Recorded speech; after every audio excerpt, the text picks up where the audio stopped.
¿Qué hay en un nombre? Azteca suena como una palabra poderosa, pero en realidad no es el nombre que ellos mismos usaron. Era un apodo, o una profecía cumplida. Imagina una tribu errante, marginada, forzada a huir de su tierra ancestral. Pero no por guerra, sino por algo peor, una voz divina que les ordenó abandonar todo. Esta es la historia de cómo un pueblo maldito por sus dioses se convirtió en dueño de un imperio, y cómo su legado aún late en el corazón de México. Llegaron desde el norte, desde una tierra mítica llamada Aztlán, cuyo nombre significa lugar de las garzas blancas.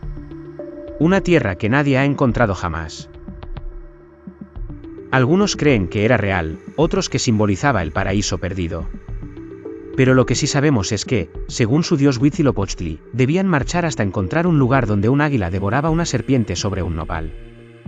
Una señal imposible de interpretar, hasta que apareció. 35 siglos caminando. No es una metáfora, 35 siglos.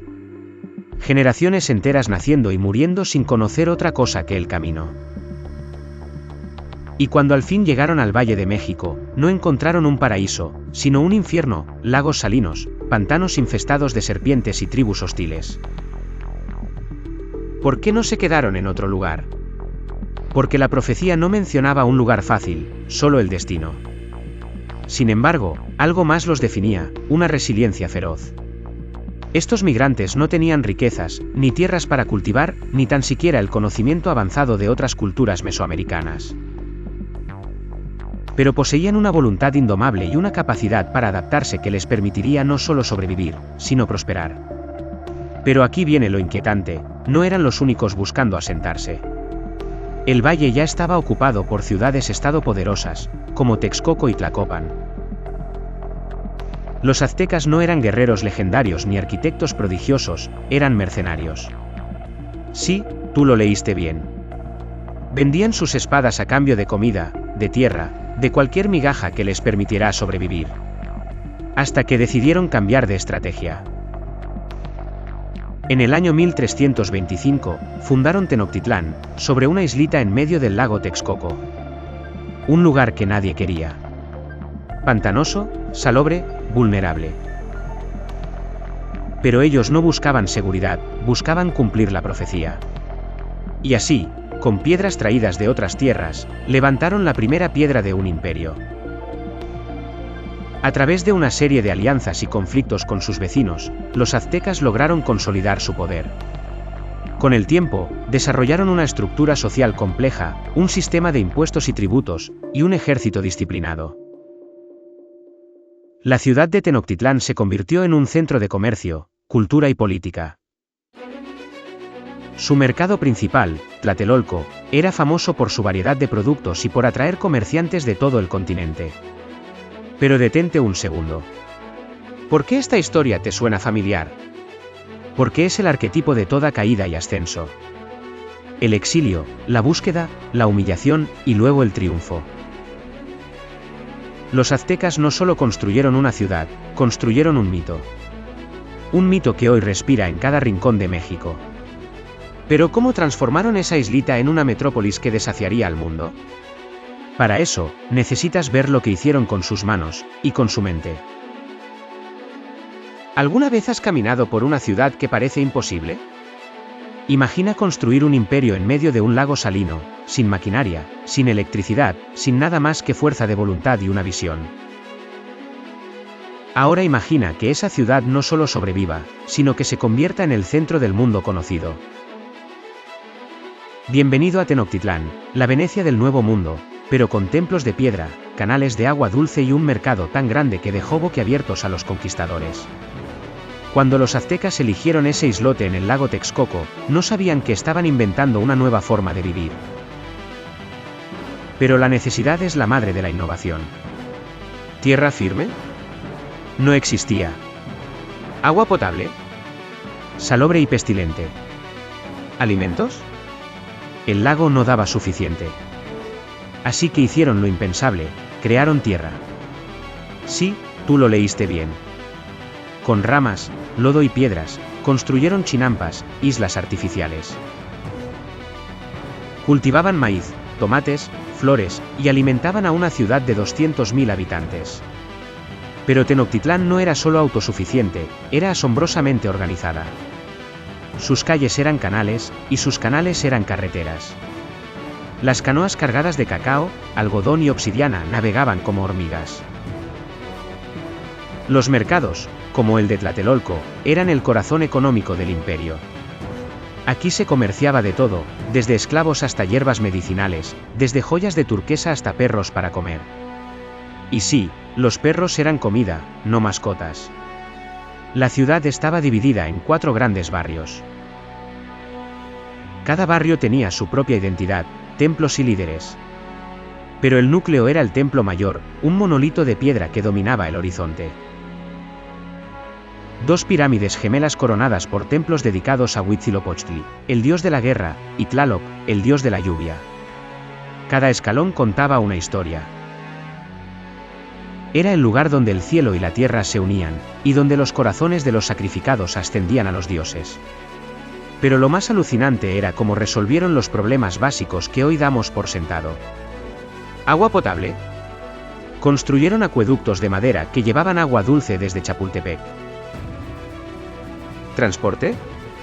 Calzadas de piedra que cruzaban el lago, conectando la ciudad con la tierra firme. ¿Drenaje? Canales subterráneos que evacuaban las aguas residuales. Todo esto sin hierro, sin caballos, sin ruedas. Y sin embargo, a pesar de su genialidad, Tenochtitlán tenía un talón de Aquiles, su propio éxito. Cuanto más crecía, más dependía de un sistema frágil. Los chinampas requerían mantenimiento constante. Los acueductos se obstruían. Y los tributos de otras regiones eran la sangre que alimentaba a la ciudad. Si algo fallaba, todo podría colapsar. Pero en su apogeo, Tenochtitlán era la prueba de su ingenio. Era una ciudad donde el arte, la religión y la ingeniería se fundían en un solo propósito.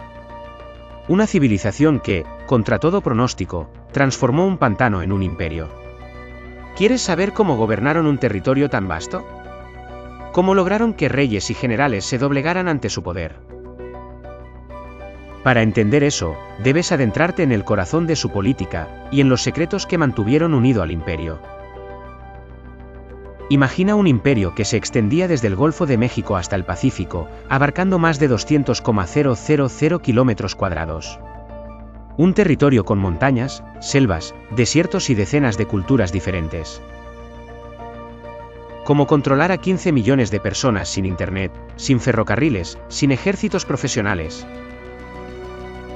La respuesta no es simple, pero te va a fascinar. Porque los aztecas no solo conquistaron, inventaron un sistema político tan eficiente que hoy seguiría funcionando, si no hubiera colapsado por su propio peso. El corazón del imperio era la Triple Alianza, una alianza entre 3 ciudades-estado, Tenochtitlán, Texcoco y Tlacopan. No era una monarquía absoluta ni una república democrática. Era una federación militarizada donde cada ciudad tenía un papel específico. Tenochtitlán lideraba las campañas bélicas, Texcoco era el centro intelectual y cultural, y Tlacopan aportaba fuerza logística. Pero en la práctica, Tenochtitlán dominaba. ¿Cómo funcionaba? Los reyes, llamados Tlatoani, eran elegidos por un consejo de nobles, no por herencia directa. Era un sistema meritocrático, pero solo para la élite. El Tlatoani no era un dios encarnado, pero sí su representante en la tierra. Su palabra era ley, pero su poder dependía de una red de gobernadores locales. Los aztecas no necesitaban ocupar físicamente las tierras que conquistaban. Su arma más poderosa era el tributo. Cuando una región caía bajo su control, no se le exigía cambiar su idioma, religión o cultura. Solo tenía que cumplir 2 condiciones, pagar tributos y reconocer la supremacía de Tenochtitlán. ¿Y cómo asegurarse de que las regiones pagaran? Aquí entra en juego el ejército más eficiente de Mesoamérica. No era profesional en el sentido moderno, pero estaba organizado en niveles, desde los guerreros comunes hasta las élites como los águilas y los jaguar. Cada hombre libre tenía que servir. El sistema tenía un defecto mortal, la lealtad era puramente transaccional. Las regiones no amaban a Tenochtitlán, la temían. Y cuando ese temor se debilitaba, surgían las revueltas. Para prevenirlas, los aztecas usaban una táctica perversa, la guerra florida. Batallas ritualizadas para capturar prisioneros. ¿Cómo financiaba todo esto? El tesoro imperial se llenaba con el tributo, pero también con el comercio. Los Pochteca, mercaderes espías, viajaban por todo el imperio llevando mercancías y reportando información a los gobernantes. Eran los ojos y oídos de Tenochtitlán, y su palabra podía condenar a una región entera. El mayor logro político de los aztecas fue su capacidad para integrar sin aniquilar. A diferencia de otros imperios, no imponían su lengua, náhuatl, como única oficial, ni eliminaban las religiones locales. Imagina una sociedad donde nacer en la pobreza no te condena para siempre, pero donde el ascenso depende de cuánto estés dispuesto a arriesgar. Donde los niños aprenden a leer, escribir y luchar desde pequeños, y donde incluso un esclavo puede convertirse en gobernador si demuestra valor. Bienvenido al corazón palpitante del Imperio Azteca, su estructura social, un sistema tan complejo como eficiente, diseñado para mantener el orden en un mundo donde todo dependía del equilibrio entre los dioses, la guerra y el trabajo. La sociedad azteca era una pirámide de clases, pero no una prisión rígida. En la cima estaba la nobleza, dividida en dos ramas, la nobleza de sangre, descendientes de gobernantes y sacerdotes. Y la nobleza adquirida, guerreros que habían capturado suficientes prisioneros para ganar el derecho a usar plumas, joyas y tierras. Pero incluso en la cima, el poder no era absoluto, el Tlatoani podía ser destituido por el Consejo si fallaba en mantener el orden o si los dioses mostraban descontento a través de desastres naturales. Bajo la nobleza estaba la clase media, artesanos, comerciantes, pochteca y funcionarios. Los artesanos eran tan respetados como hoy los ingenieros, sus murales, esculturas y joyas no solo eran objetos de lujo, sino herramientas religiosas. Los comerciantes, en cambio, eran espías disfrazados de mercaderes. Viajaban lejos del imperio, recopilando información sobre enemigos potenciales, y si morían en el intento, sus hijos recibían tierras y privilegios. Pero la base de todo era la clase campesina, el 80% de la población. No eran esclavos, pero tampoco libres del todo. Trabajaban las chinampas, pagaban tributos y estaban obligados a servir en el ejército. Sin embargo, tenían derechos, podían poseer tierra a través de su calpulli, una especie de clan o vecindario, y si demostraban habilidad en la guerra, podían ascender. De hecho, muchos de los guerreros élite, como los águilas y jaguares, venían de familias humildes. Pero hay una clase que rompe todas las expectativas, los esclavos. No eran propiedad perpetua como en otras civilizaciones. Podían comprar su libertad, casarse con personas libres e incluso tener propiedades. Algunos eran prisioneros de guerra, otros deudores que se vendían a sí mismos para salvar a sus familias. Y curiosamente, los esclavos más valiosos eran los que morían en sacrificios, sus cuerpos eran comprados por sacerdotes, y sus almas, según la creencia, ascendían directo al paraíso. ¿Cómo mantenían este sistema en funcionamiento? Con una red de calpulli, unidades comunitarias que gestionaban tierras, impuestos y educación. Cada calpulli tenía su propia escuela, y la educación era obligatoria para todos, sin excepciones. Sí, tú lo leíste bien, todos los niños, ricos y pobres, nobles y campesinos, asistían a la escuela. Los niños nobles iban al Calmecac, una academia elitista donde aprendían historia, astronomía, rituales y liderazgo. Los demás iban al Telpochcali, una escuela de guerra y moralidad. Allí no solo entrenaban con macuahuitl, espadas de obsidiana, sino que aprendían a leer códices, cantar himnos religiosos y respetar la jerarquía. La desobediencia se castigaba con trabajos forzados, pero también con oportunidades, un chico castigado podía redimirse en el campo de batalla. El ascenso social no era imposible.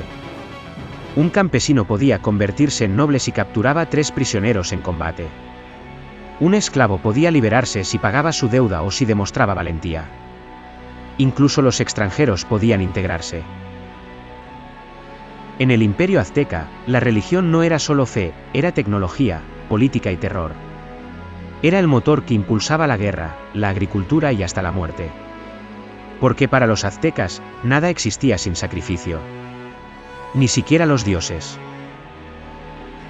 La religión azteca era un sistema tan complejo como su sociedad. Pero al centro de todo estaba una idea aterradora: el universo era un ciclo de creación y destrucción, y los humanos eran los responsables de mantenerlo. ¿Cómo? Con sacrificios. No como castigo, ni por sadismo, sino como pago. Porque según la mitología, los dioses habían dado su vida para crear el sol y la tierra. Y los humanos, como hijos agradecidos, debían devolver la energía vital, la sangre. Cada ritual, cada ceremonia, cada festival estaba ligado a un calendario que regulaba no solo la vida espiritual, sino la economía y la política. El calendario solar dividía el año en 18 meses de 20 días, más 5 días nefastos al final. Cada mes tenía su propio dios, su fiesta y su ritual. Pero había otro calendario aún más antiguo, el calendario ritual, de 260 días, usado para adivinación y decisiones críticas. Juntos, formaban un sistema que sincronizaba el destino individual con el colectivo. Y en ese sistema, los dioses no eran benevolentes. Eran criaturas poderosas pero frágiles, dependientes de los humanos. Huitzilopochtli, el dios de la guerra y el sol, necesitaba beber sangre humana para tener fuerzas y cruzar el cielo cada día. Si fallaba, el mundo se oscurecería para siempre. O Tlaloc, el dios de la lluvia, que exigía niños llorando para asegurar buenas cosechas. Las lágrimas de los pequeños eran una ofrenda perfecta, así que los sacerdotes buscaban bebés que lloraran sin parar. Pero el sacrificio no era solo una transacción, era un espectáculo. En el templo mayor, los prisioneros eran llevados a la cima de la pirámide. Allí, un sacerdote con un cuchillo de obsidiana abría su pecho con una sola incisión, arrancaba el corazón aún latiendo. Mientras, el cuerpo era lanzado por las escaleras, donde otros sacerdotes lo desmembraban para repartir órganos como ofrendas. ¿Por qué tanta violencia? Porque para los aztecas, la muerte no era el final, era una transformación. Los guerreros muertos iban al paraíso del sol, donde acompañaban al sol en su viaje diario. Las mujeres que morían en parto eran honradas como heroínas, pues también luchaban una batalla sagrada. Hasta los esclavos sacrificados tenían un destino glorioso. Sus almas ascendían a un paraíso especial. Pero esta obsesión con el equilibrio cósmico tenía un precio. Cada año, miles de personas eran ofrecidas en rituales. Y como los dioses exigían más cada vez, los aztecas necesitaban más prisioneros. Lo que los empujaba a hacer más guerras. Una espiral de violencia que, sin darse cuenta, los acercaba a su propia caída. El arte azteca reflejaba esta dualidad, belleza y horror entrelazados. Sus esculturas eran hiperrealistas, con ojos de obsidiana, dientes de concha y cuerpos retorcidos en agonía. Sus murales mostraban dioses con múltiples cabezas, serpientes emplumadas y corazones sangrantes. Y sus templos eran monumentos a la muerte. El templo mayor no era solo un lugar de culto, era un altar gigante, cubierto de sangre seca y huesos. Y luego estaba la ciencia. Los aztecas no solo observaban las estrellas, las usaban para navegar, predecir estaciones y sincronizar sus guerras. El calendario solar era tan preciso como el gregoriano moderno. El Códice Borgia, un libro de piel de venado, contenía mapas astronómicos que aún hoy asombran a los científicos. Pero todo este conocimiento tenía un límite, estaba al servicio de la religión. No había ciencia pura, ni arte por arte. Todo tenía un propósito, mantener el equilibrio. Y cuando ese equilibrio se rompió, el imperio colapsó. Porque cuando los españoles llegaron, los aztecas no vieron invasores, vieron una señal. La profecía de Quetzalcóatl, el dios emplumado que prometió regresar. ¿Qué queda de un imperio que fue arrasado hasta los cimientos? ¿Qué sobrevive cuando una civilización es borrada por la historia escrita por los vencedores? Lo que queda no está en las ruinas, está en ti. En la comida que comes, en las palabras que hablas, en la sangre que corre por las venas de millones. Porque los aztecas no desaparecieron, se convirtieron en el ADN de un continente. Cuando Cortés redujo a cenizas Tenochtitlán en 1521, creyó que había terminado con un mundo. Pero lo que no pudo destruir fue su esencia. Porque los chinampas siguen produciendo maíz en Xochimilco. Porque el náhuatl, su lengua, vive en palabras como chocolate, tomate y coyote. Porque la obsesión por el equilibrio, por el sacrificio, por la conexión entre lo terrenal y lo divino, sigue en la cultura mexicana. Los aztecas no fueron solo guerreros, ni solo sacerdotes, ni solo ingenieros. Fueron todo a la vez. Un pueblo que construyó un imperio sobre el agua, que inventó una sociedad donde el ascenso dependía del mérito, que creó un calendario tan preciso como el que hoy usamos para navegar el espacio. Pero también fueron un pueblo que se tragó su propia ambición. Se convenció de que los dioses exigían más y más, hasta que el sistema colapsó bajo su propio peso. Su historia no es de villanos ni de héroes. Es la historia de lo que pasa cuando un pueblo cree tanto en su destino que olvida que el destino puede traicionar. Cuando la fe se vuelve ceguera. Cuando el poder se alimenta de miedo. Y cuando una civilización tan avanzada como cualquier otra en su época, es barrida por una tormenta perfecta de arrogancia, enfermedad y alianzas rotas. Los aztecas dejaron un legado impresionante en el arte, la arquitectura, la agricultura y la ciencia. Sus templos no solo eran monumentos religiosos, eran centros de conocimiento, donde la astronomía se estudiaba con pasión y donde la matemática servía para desentrañar los misterios del cosmos. La agricultura de los aztecas no era solo una forma de subsistir, era una obra de ingeniería. Donde las chinampas permitían cultivar en terreno anegado, creando un mosaico de colores y vida en medio de los lagos.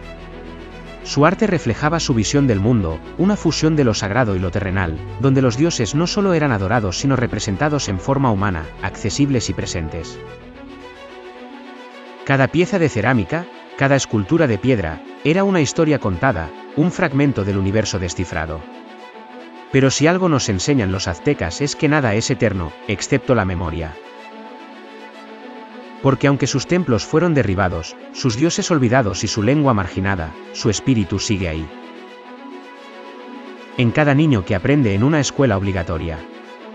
En cada ciudadano que lucha por ascender. En cada artista que crea belleza desde el caos. Así que la próxima vez que veas un águila sobre un nopal, no pienses solo en una bandera. Piensa en una profecía cumplida. En una tribu errante que se convirtió en imperio. En una ciudad que desafió al lago y al cielo.